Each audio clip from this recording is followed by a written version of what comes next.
Glória a Deus. Amém. Vamos à palavra de Deus nesta manhã. Livro de Evangelho segundo escreveu João, capítulo 11. Também quero abençoar os irmãos que acompanham os nossos cultos pela internet. Nós temos aí dezenas e dezenas de irmãos que acompanham e mais algumas dezenas, na verdade algumas centenas, que assistem depois, do programa do culto realizado. Então, esta igreja também está abençoando muitas outras pessoas fora desse templo. Vamos lá, João capítulo 11, versículo 1, diz assim a Bíblia Sagrada: Estava então enfermo um certo Lázaro, de Betânia, aldeia de Maria e de sua irmã Marta. E Maria era aquela que tinha ungido o Senhor com unguento e lhe tinha enxugado os pés com seus cabelos, cujo irmão Lázaro estava enfermo. Mandaram-lhe, pois, suas irmãs dizer: Senhor, eis que está enfermo aquele que tu amas. Ou seja, gente que Jesus ama também adoece, Jesus, ouvindo isto, disse: Esta enfermidade não é para a morte, mas para a glória de Deus, para que o Filho de Deus seja glorificado por ela. Ora, Jesus amava Marta e sua irmã e a Lázaro. Ouvindo, pois, que estava enfermo, ficou ainda 2 dias no lugar onde estava. Depois disto, disse aos seus discípulos: Vamos outra vez para a Judeia. Disseram-lhe os discípulos: Rabi, ainda agora os judeus procuravam apedrejar-te e tornas para lá? Jesus respondeu: Não há 12 horas no dia? Se alguém andar de dia, não tropeça, porque vê a luz deste mundo. Mas se andar de noite, tropeça, porque nele não há luz. Senhor, coloca a tua palavra nos nossos corações, ensina-nos nesta manhã, para a glória do teu santo nome. Edifica cada coração aqui nesta manhã. Que cada família saia daqui abastecida e cada pessoa e família assistindo online também seja abençoada para a glória do nome de Jesus. Amém. Muito bem. O livro de João é um livro diferente dos outros 3 evangelhos. Tem 4 evangelhos na Bíblia. Os 3 primeiros, Mateus, Marcos e Lucas, são chamados de sinópticos, porque eles focam na história de Jesus. Então, eles contam uma história, eles fazem uma sinopse da vida de Jesus. Então, por causa disso, são chamados de sinópticos. O Evangelho de João é um evangelho à parte, diferente dos outros 3, porque enquanto que os outros 3 estão focados nos 3 anos e meio do ministério de Jesus, mais da metade do Evangelho de João está focado nos últimos dias de Jesus. Então, do capítulo 10 para frente, nós temos, do 10 ao 21, nós temos praticamente que uma semana da vida de Jesus retratada. Portanto, João não está preocupado em contar uma história, João não está preocupado em fazer uma sinopse, João está muito mais preocupado em revelar o caráter de Jesus. Então, quem tem a Bíblia com as palavras de Jesus em vermelho, vai perceber que o livro de João é 70% em vermelho, 60%, 70% em vermelho. Por quê? Porque João está muito mais focado no que Jesus disse, do que na sua história linear. Então, no capítulo 10, começa um processo desencadeado pelo próprio Jesus, onde Jesus está orquestrando uma situação que o levará à morte. Ele começou o seu ministério dando pistas para os seus discípulos. Ele sempre deu pistas de que algo estava por acontecer, o Filho do Homem vai ser entregue nas mãos dos principais. Ele sempre falava da sua morte, dizia: olha, eu vou morrer, mas eu vou ressuscitar no 3º dia. E ele sempre falava, e embora não absolutamente com todas as letras, mas ele deixou claro muitas vezes de que o propósito final da sua vida aqui na terra era morrer pelos pecados da raça humana. Só que não seria fácil matar Jesus. Tentaram matar Jesus várias vezes. Uma vez ele chegou na sinagoga em Nazaré, leu Isaías 53, Isaías 61, que diz: o Espírito do Senhor está sobre mim, pelo que me ungiu para evangelizar os pobres, trazer liberdade aos cativos, etc. e tal, e anunciar o ano aceitável do Senhor. Quando ele terminou de ler esse texto, ele fechou o rolo, porque não era livro como nós conhecemos hoje, eram rolos, ele fechou o rolo, entregou para o líder da sinagoga e falou: hoje se cumpriu esse texto no meio de vós. O pessoal de Nazaré ficou muito irado, muito aborrecido, porque Jesus cresceu em Nazaré. Então agora eles estavam vendo aquele homem que havia sido menino e que tinha crescido na cidade de Nazaré, quem sabe junto, perto dos filhos de muitos daqueles homens que ali estavam. De repente aquele homem do nada diz que ele era o cumprimento daquele texto do Velho Testamento profetizado por Isaías. O que eles fizeram? Ao invés de aplaudi-lo, dizer parabéns, glória a Deus, eles pegaram Jesus, arrastaram Jesus até um precipício e queriam lançá-lo lá de cima. Queriam matá-lo, queriam lançar Jesus de um penhasco para matá-lo. Não conseguiram, porque o Senhor Jesus, ele tinha o controle da situação. Jesus não podia morrer antes da hora. E ele não podia ser assassinado, ele tinha que ser sacrificado. A morte de Jesus não podia ser uma morte aleatória, simplesmente não gosto dele, vou matá-lo. Satanás tentou também de outras formas matar Jesus, inclusive dentro de Jerusalém, por coisas que Jesus disse, coisas que Jesus falou, e que irritava, por exemplo, o sumo sacerdote ou os sacerdotes, os fariseus e saduceus, e eles de alguma forma irados tentavam lançar mão de Jesus, mas sempre tinha algum tipo de impedimento. E olha que Jesus nunca saiu correndo, Jesus nunca se escondeu, Jesus estava sempre em público, ele estava sempre fazendo aquilo que o Pai mandou ele fazer, que era abençoar as pessoas, curar as pessoas, ministrar sobre as pessoas, e ele nunca se esquivou de fazer essas coisas.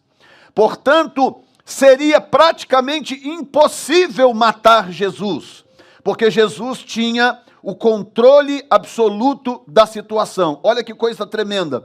Um dia, os principais da sinagoga mandaram soldados até Jesus, porque eles temiam, de repente, prender Jesus, por exemplo, em público, porque naquela época causava-se revolta por qualquer coisa.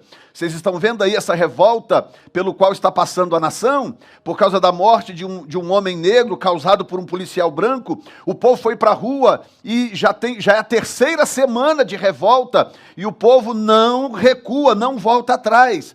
Naquela época era muito mais fácil provocar uma revolta, as pessoas se revoltarem por coisas, às vezes até muito simples.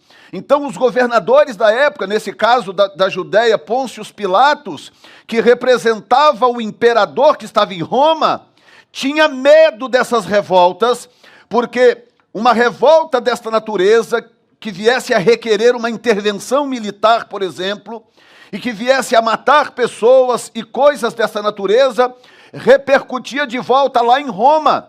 E muitas vezes aquilo acabava acontecendo, como, por exemplo, aconteceu com Pilatos, que embora os evangelhos não cheguem ao ponto de contar como que aquilo terminou, mas quem conhece um pouco da história sabe que logo depois daquela perseguição aos discípulos de Jesus, depois da sua ressurreição, Pilatos foi removido da Judéia por César.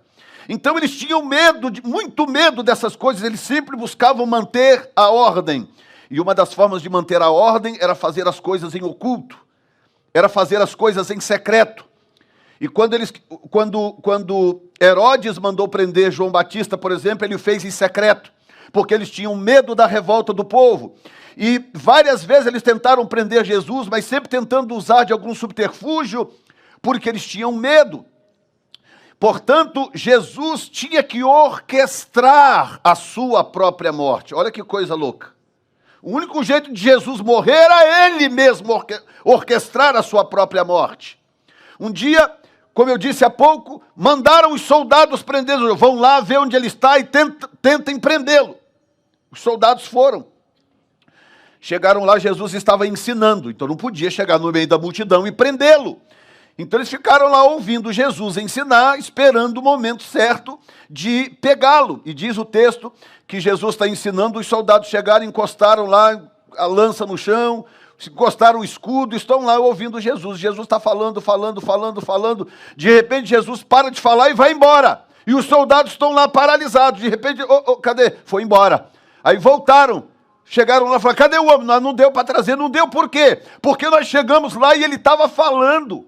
E daí? Mas é porque ele fala diferente.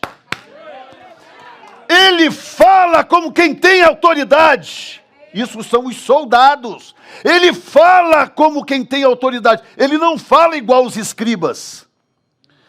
A fala dele é diferente. Ou seja, Jesus, entre aspas, hipnotizou os soldados de tão poderosa que é a sua palavra, e Jesus foi embora, os soldados ficaram lá a ver navios, não conseguiram prendê-lo.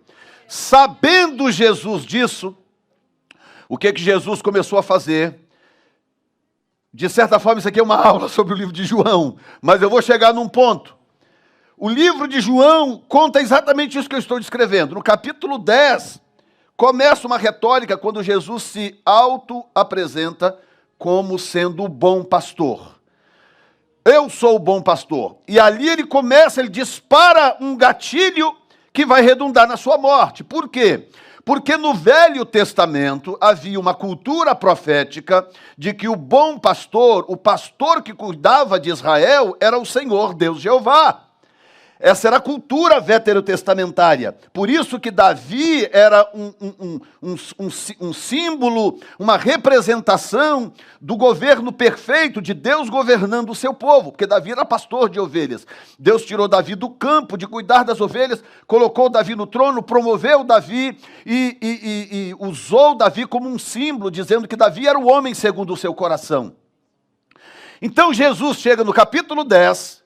Veja bem que o livro tem 21 capítulos. Ele chega no capítulo 10 e diz assim, eu sou o bom pastor, e o bom pastor dá vida pelas suas ovelhas. E aí os judeus estão ouvindo aquilo. E Jesus vai falando.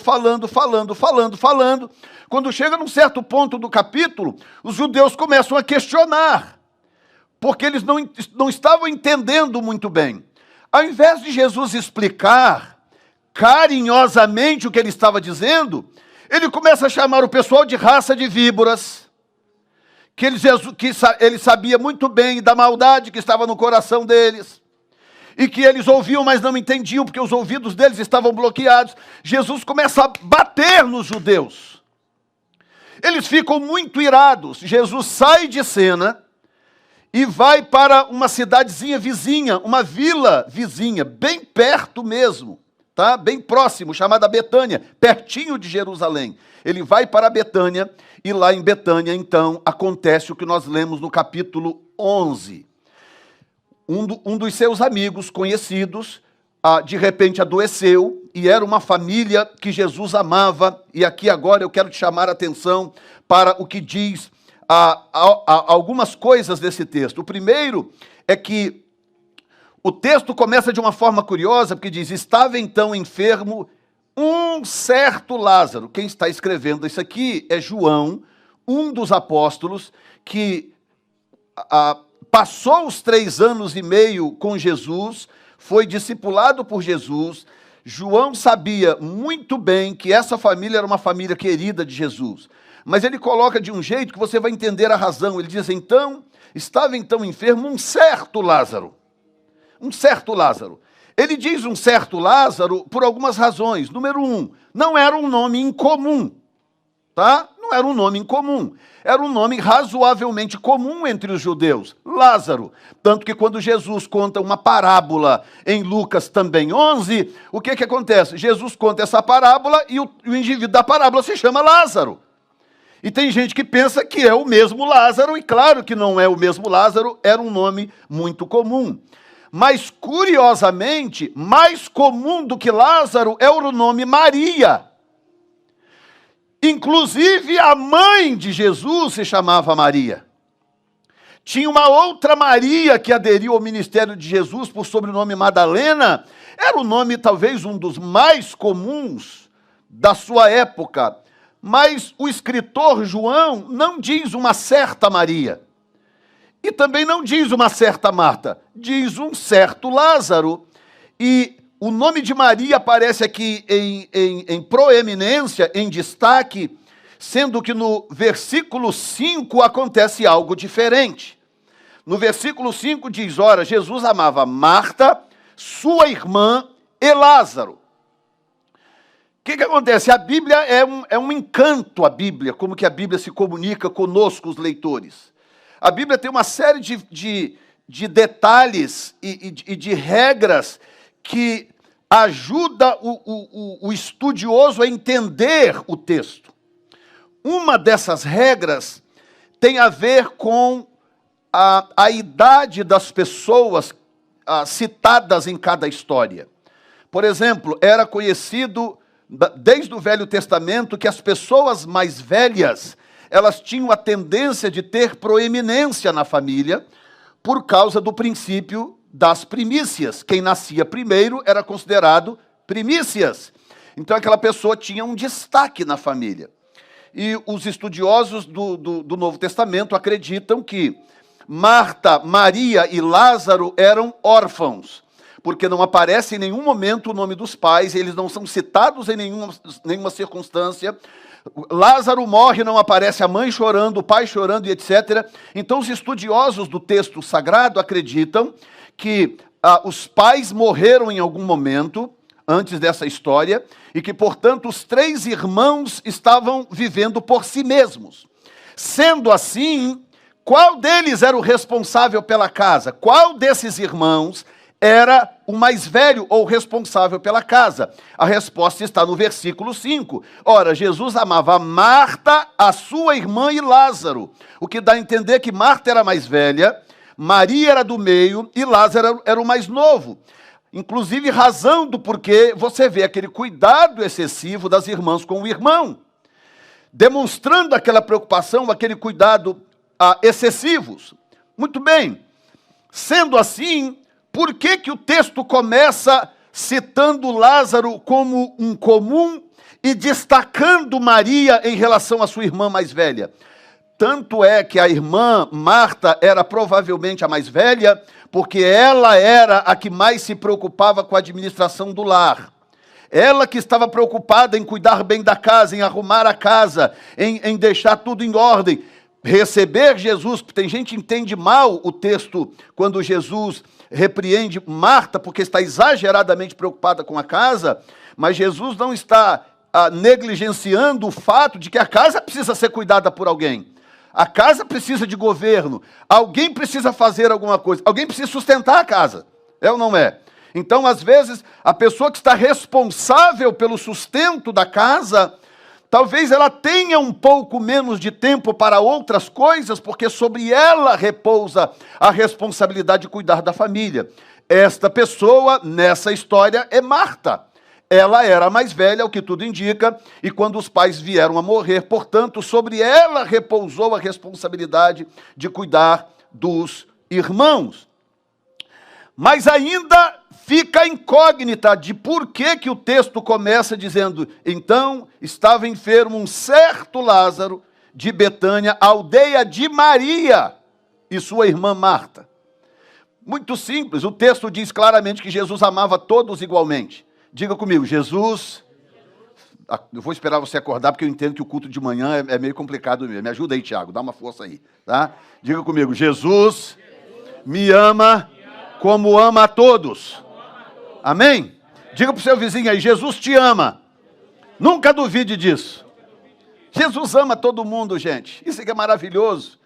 Maria adorava mais, Maria era mais carinhosa e tal, Marta era mais administradora, mais secona, mais prática, mas o texto diz claramente, Jesus amava Marta, Maria e Lázaro.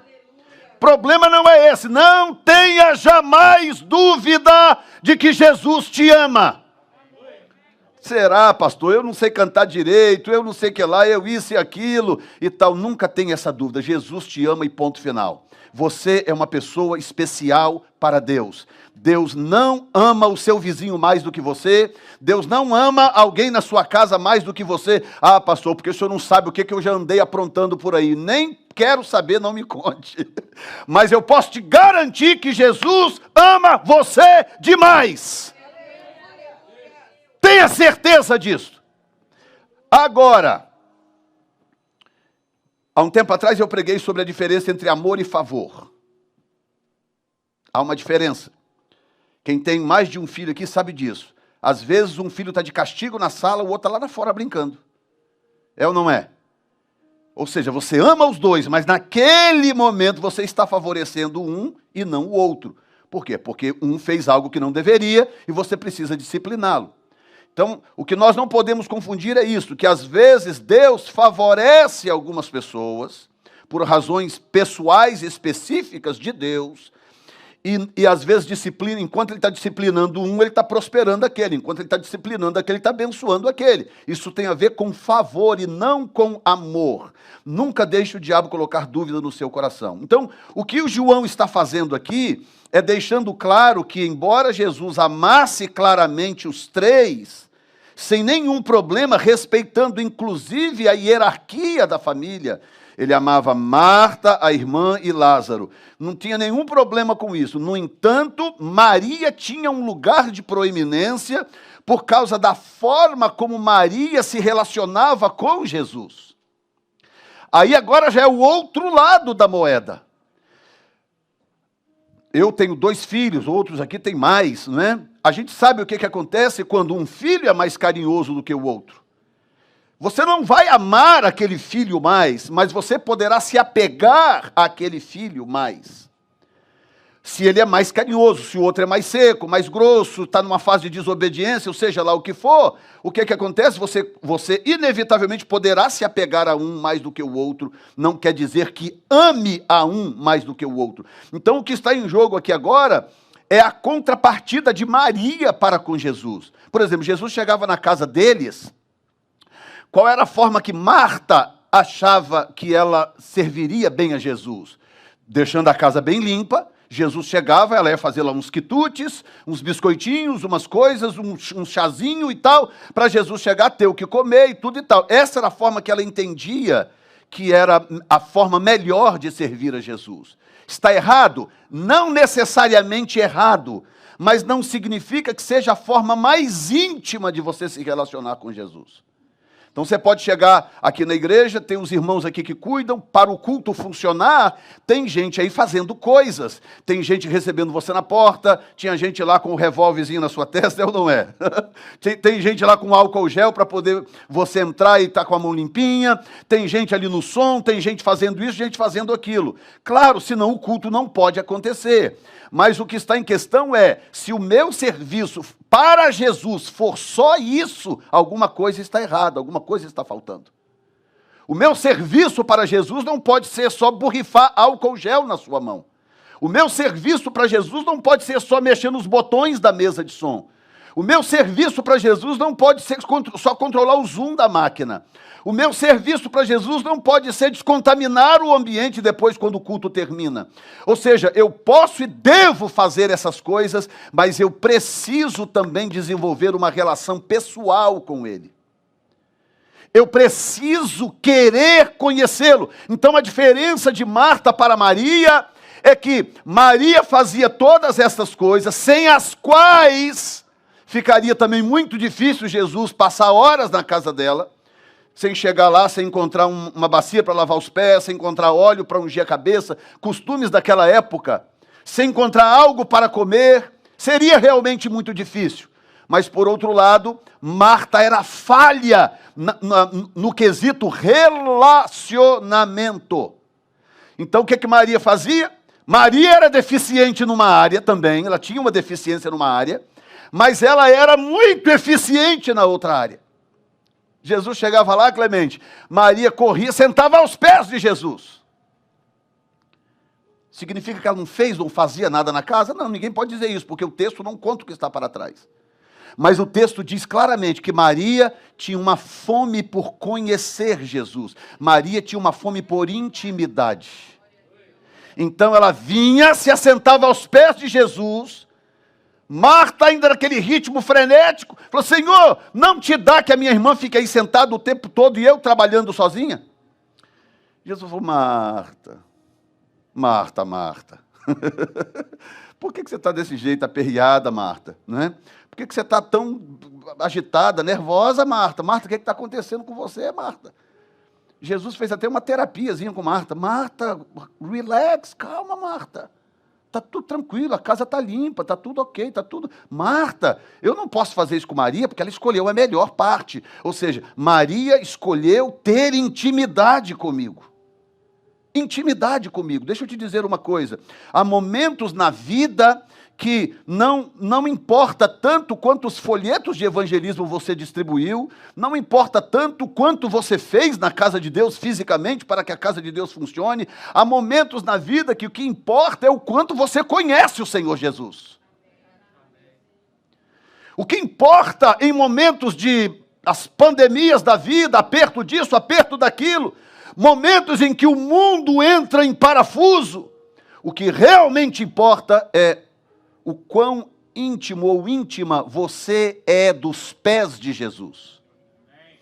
Você não acha curioso que pouco antes de Jesus morrer, inclusive isso vai acontecer logo à frente desse texto, pouco antes de Jesus morrer, Maria vem com um unguento puro, vem com um perfume de nardo puro, e derrama exatamente nos pés onde ela ficava, quando Jesus ia na sua casa. Então, se eu não tiver uma noção exata de prioridade, eu não consigo nem entender o privilégio de ter Jesus na minha casa. É um privilégio ter Jesus na sua casa. Você tem noção quantos passaram essa pandemia sem Jesus dentro de casa? Saiu agora um relatório no Brasil, aqui também, mas no Brasil foi pior, desse tempo de pandemia, o número de feminicídio, de violência familiar, por aí vai, infanticídio, foi um desastre no Brasil. Aumentou em não sei quantos %, marido agredindo mulher, mulher agredindo marido, pais agredindo filhos. Em plena pandemia, todo mundo trancado dentro de casa, o povo deu a louca. Mas você sabe por quê? Porque nem todo mundo tem o privilégio que você tem de passar uma pandemia com Jesus trancado com você dentro de casa. Nem todo mundo tem o privilégio de ter uma live por dia abençoando a sua vida enquanto a pandemia não acaba. Nem todo mundo tem o privilégio de ser cuidado por Jesus com tanto carinho, de tão perto como Ele tem cuidado de mim, como Ele tem cuidado de você. Jesus tem cuidado de alguém aqui neste lugar, pelo amor de Deus? Tem alguém aqui que Jesus tem cuidado, pelo amor de Deus? Você está entendendo? Qual é a lição que Maria nos dá? A lição que Maria nos dá é o seguinte: eu vou arrumar essa casa outra hora e outro dia, não agora com Jesus aqui. Eu vou varrer depois, eu vou fazer isso depois, porque agora eu quero ficar aos pés dele, porque aqui é melhor. E aí quando Marta vem reclamar, Jesus fala: Marta, Marta, relax, calma, Marta, fica tranquila. Eu não posso fazer isso, porque Maria escolheu a melhor parte, Marta. Você está muito ansiosa, você está muito preocupada. Maria escolheu a melhor parte. E exatamente porque Maria escolheu a melhor parte, o que acontece? Maria teve a sensibilidade de fazer algo que ficou para a história. Quando Maria vai lá e quebra aquele vaso e derrama aquele nardo nos pés de Jesus e enxuga com os cabelos. Na verdade, não dá nem para enxugar. Dá para enxugar alguma coisa com cabelo? Cabelo não é tão absorvente assim a ponto de você enxugar alguma coisa com o cabelo. Então ela não estava de fato enxugando per se, ou seja, de fato. O que ela estava fazendo era um carinho. Ela estava mostrando para Jesus o quanto que ele é precioso. O quanto ele é maravilhoso. E agora eu pergunto para as damas que aqui estão: tem algo mais importante do que o seu cabelo? Pensa aí quanto que você gastou de cabelo só esse ano. É ou não é, povo de Deus? Tem gente aqui que sobrevive dos seus cabelos. Isso é para você entender a dimensão do amor de Maria. Dimensão. Ela não derramou um condicionador no pé de Jesus e passou o cabelo. Não foi um shampoo qual é a marca boa aí? Luana, qual é a marca boa? L'Oréal? Não, pastor, ela fez aquilo porque ela derramou um shampoo L'Oréal com condicionador, não sei o que lá, foi lá, passou o cabelo e correu para lavar, pastor. Não. Ela derramou um produto que não tinha nada a ver com cabelo, nada. Derramou e foi lá com o cabelo, encostou. Agora você imagina, ou ela tinha um cabelo de 3 metros, ou o rosto dela estava colado aos pés de Jesus. O rosto dela estava lá. Porque para ela o que importava naquele momento era o simbolismo. Que ela estava dizendo para ele, Senhor, olha, o senhor não tem ideia de quanto que eu gastei com esse cabelo esse ano. Ou o ano passado, né? Porque era o começo do ano, era o primeiro mês do ano, porque era o mês da Páscoa. Senhor, o senhor não tem ideia do quanto que eu gastei com esse cabelo no ano passado. Mas o senhor é tão importante, tão importante, tão importante, que eu vou esfregar o meu cabelo nos seus pés, desse produto aqui. Eu vou enxugar com os meus cabelos. Tem alguém me ouvindo nesta manhã? Você consegue conceber que a sua casa vai ser muito, muito melhor se você começar a entender o privilégio de ter Jesus habitando ali com vocês? Quando Jesus está num lugar, gente, é tudo tão melhor, é tudo tão mais bacana. Se Jesus está na casa, a casa floresce. Se Jesus está no barco, o barco não afunda. Se Jesus está na tempestade, a tempestade desaparece. Tudo onde Jesus está, se ele está no velório, o morto levanta. Onde quer que Jesus esteja, o privilégio é grande demais. E nesta manhã, Jesus está perguntando, ei, tem um lugar na sua casa para mim? E sabe qual é o maravilhoso? O verso 5 diz, ora, Jesus amava Marta, a sua irmã e Lázaro. Nesse versículo fica claro que para Jesus entrar na sua casa, basta você querer, basta você convidar. Quando Lázaro morreu, o que aconteceu? Mandaram, na verdade, antes de morrer, Lázaro estava doente. E aí mandaram lá Jesus, dizer para Jesus, Senhor, aquele a quem tu amas adoeceu. Então eu tiro 2 princípios disso aqui. O primeiro princípio é que gente que Jesus ama também adoece. Porque esse negócio aí não, porque está doente é porque está em pecado, está doente é porque está debaixo de maldição, está doente é porque... Não, está doente é porque está doente. Está doente porque o nosso corpo é limitado, é fraco. Amém ou não, irmãos? O tempo vai passando, a gente começa, vai ser uma bursite aqui, um bico de papagaio ali, um negócio acolá, é ou não é? Até uma certa idade, né? Tudo é energia, tudo é força. Vai passando o tempo, meu filho. Arrumei um negócio desse braço aqui, eu não sei se dormindo ou o que foi, e aí dependendo do que eu vou vestir, preciso de ajuda. Bota esse braço primeiro, esse primeiro agora, aí tá, aquela coisa, porque eu não consigo virar o braço para trás. Mas 5.5, vai ser 5.6 agora em outubro, Clemente. Dá um break, né? É 5.6, meu amigo. Está entendendo? Mas houve época que eu subia pé de coco, no muque, lá em cima do pé de coco, lá se arrancava na unha assim, ó.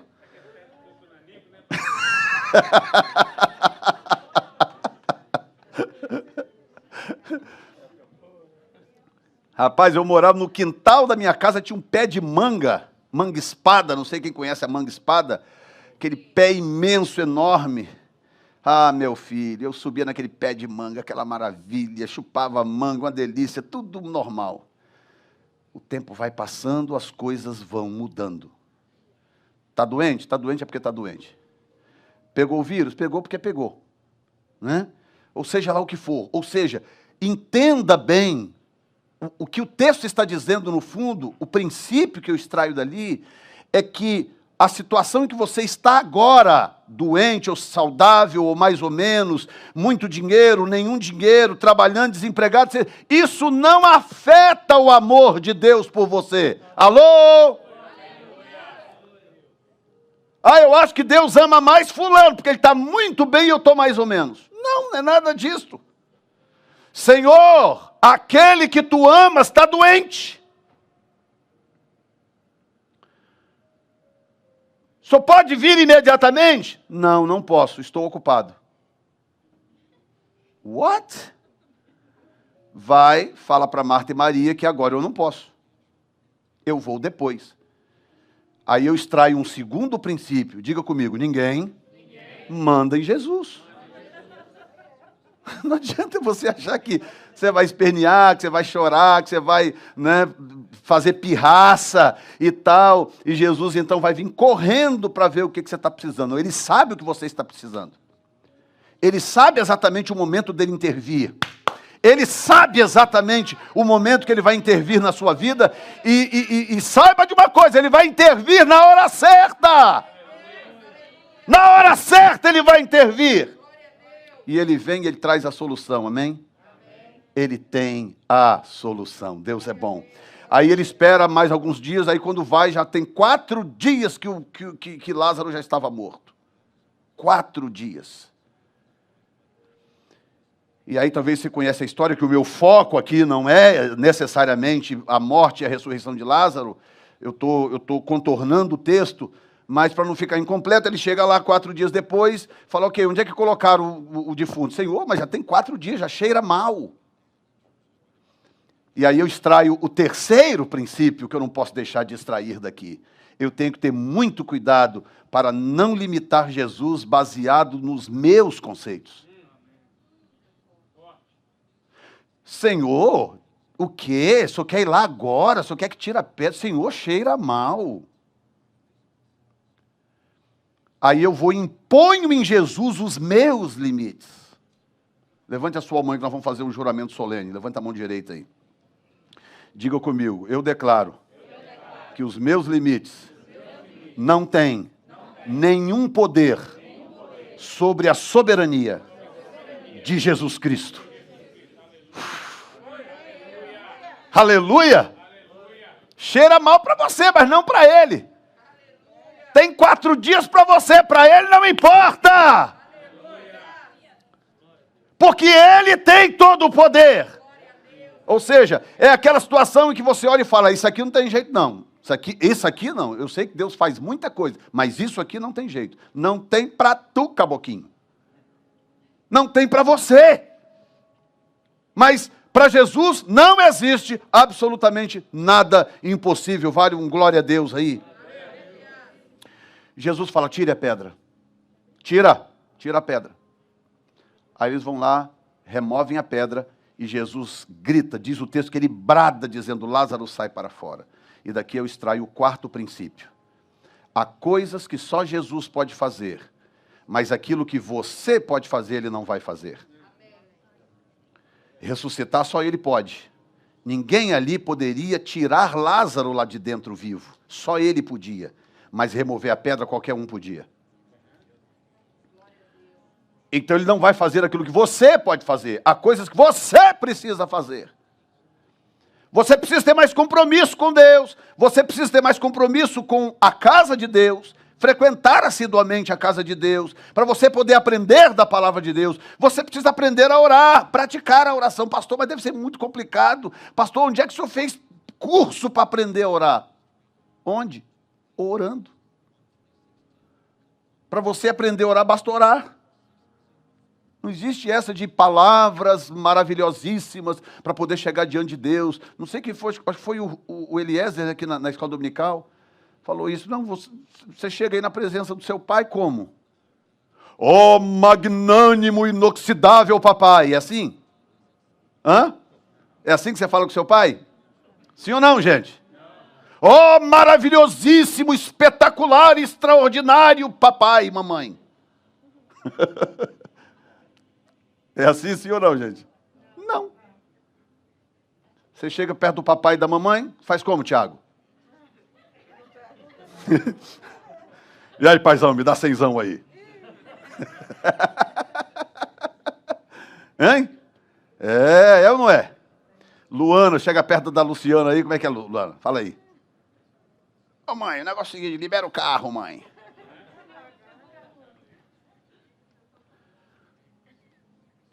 Por que com Deus seria diferente? E você quer saber?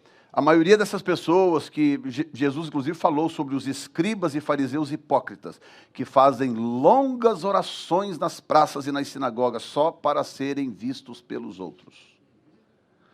É para poder passar uma noção de religiosidade, de uma coisa, oh, glorioso, maravilhoso, extraordinário, poderosíssimo Deus. É melhor você chegar diante dele e falar, Pai. Tanto que quando Jesus ensinou a orar, o que ele falou? Pai nosso, que estás no céu, santificado seja o teu nome. Venha a nós o vosso reino. O que é isso? É muito mais um bate-papo com o papai do que qualquer outra coisa. Então você consegue. Diga comigo, eu consigo. E eu termino com isso, coloque-se de pé neste momento.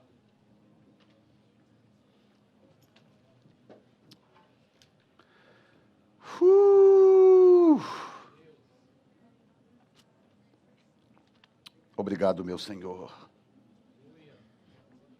Verso 15 diz assim, e folgo por amor de vós, prestem atenção, folgo por amor de vós, de que eu lá não estivesse, para que acrediteis. Olha bem, Jesus dizendo, eu estou feliz, eu folgo que eu não estivesse lá na hora que vocês queriam, para que vocês acreditassem. Por quê? Jesus tinha curado tantos doentes, que se ele chegasse lá onde estava Lázaro e curasse Lázaro de novo, era só mais um. É só mais um doente curado. E Jesus falou, não, dessa vez eu vou fazer algo porque eu quero ajudar vocês a crerem. Eu vou deixar a situação deteriorar a ponto de não haver outra saída senão a minha intervenção. Portanto, escute bem. Se você já teve a experiência de viver algo que parece que deteriorou e não tem mais saída, esse é o ambiente perfeito para a intervenção de Jesus.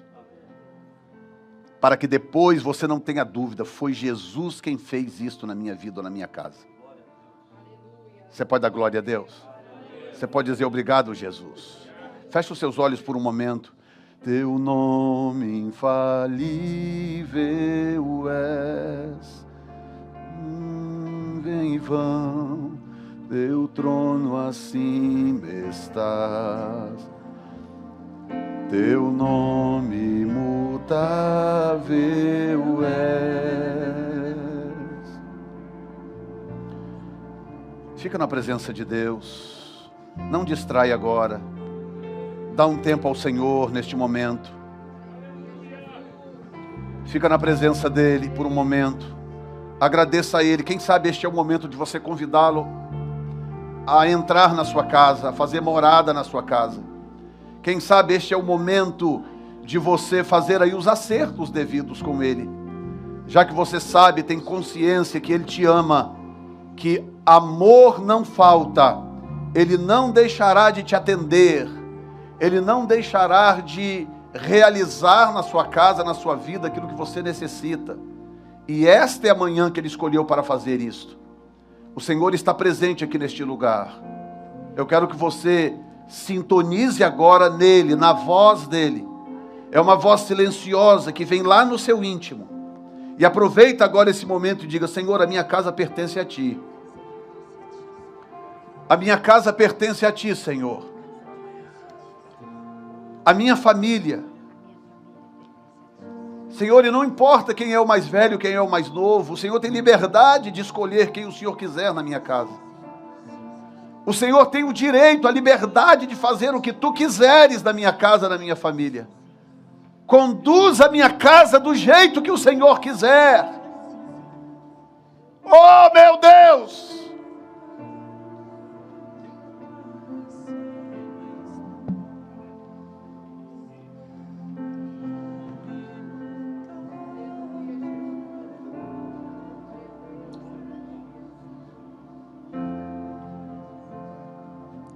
Lutamos com armas de fé. Não distrai, adore a Deus. E nada irá resistir enquanto adoramos. Olha só, nada vai resistir enquanto adoramos.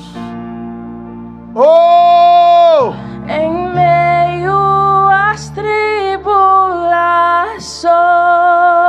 O nosso Deus é o quê? O nosso Deus é vencedor. Nós o adoramos.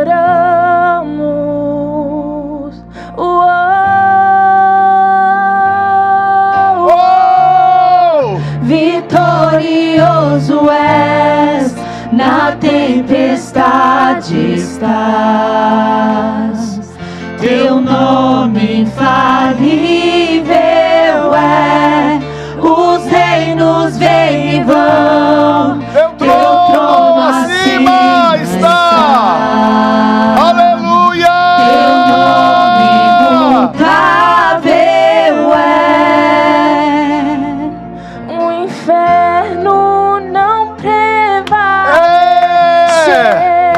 Aleluia! E nada irá me impedir.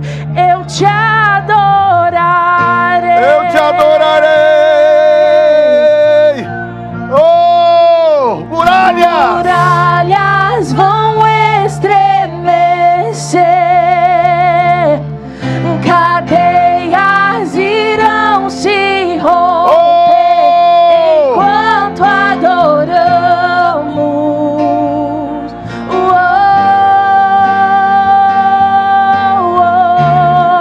Vitorioso és, na tempestade estás.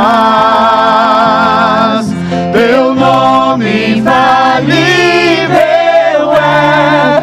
Os reinos vêm e vão. Teu trono acima estás. Teu nome imutável! Imutável é. Imutável é. Como um trovão impetuoso, poderoso é. Grandioso é. Que vem ao céu. Nós proclamamos poderoso és, grandioso és, como um trovão impetuoso, poderoso és, grandioso és, que vem ao céu. Nós proclamamos poderoso és, grandioso és, vitorioso és. Vencedor, vencedor, vencedor! Aleluia! Teu nome infalível é. Os reinos vêm e vão. Teu trono acima Aleluia, está. Glória a Teu Deus! nome imutável é. Oh!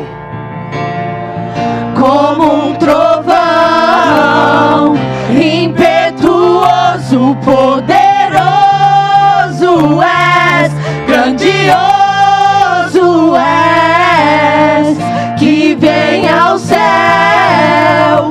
Nós proclamamos poderoso és, grandioso és, como um trovão impetuoso, poderoso és, grandioso és, que vem Poderoso és, grandioso és, vitorioso és, na tempestade estás. Teu nome infalível é, os reinos vêm e vão, teu trono acima está. Teu nome imutável é, vitorioso és, na tempestade estás. teu nome infalível é, os reinos vêm e vão, teu trono acima está. Teu nome imutável, Teu nome imutável é, vitorioso és, na tempestade está. Teu nome infalível é, os reinos vêm e vão, teu trono acima está. Oh, meu Deus! Teu nome imutável é, vitorioso és, na tempestade está.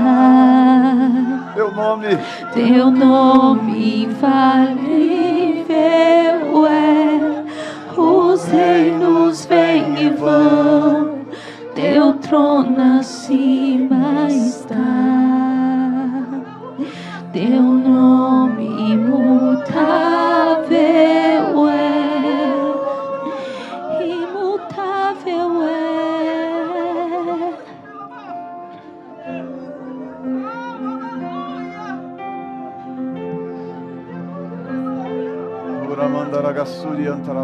Deixa a presença dele permear este lugar. Lembra do privilégio que é ter Jesus na casa. Deixa ele livre na casa. Se você tem alguma enfermidade, seja tocado agora nesta manhã. Seja tocado nesta manhã, em nome de Jesus. Enfermidade em qualquer parte do corpo, nesta manhã, se dissolva debaixo da nuvem da glória de Deus. Se dissolva agora, dores, problemas crônicos, problemas internos, externos, em nome de Jesus, desapareça nesta manhã. Saia nesta manhã. Saia nesta manhã. Opressão maligna, demônios que têm afligido, oprimido pessoas, eu ponho vocês para correr nesta manhã. Em nome de Jesus Cristo de Nazaré, eu proclamo liberdade aos cativos. Liberdade aos cativos nesta manhã. Em nome de Jesus Cristo de Nazaré. Liberdade aos cativos. Liberdade aos cativos. Porque Ele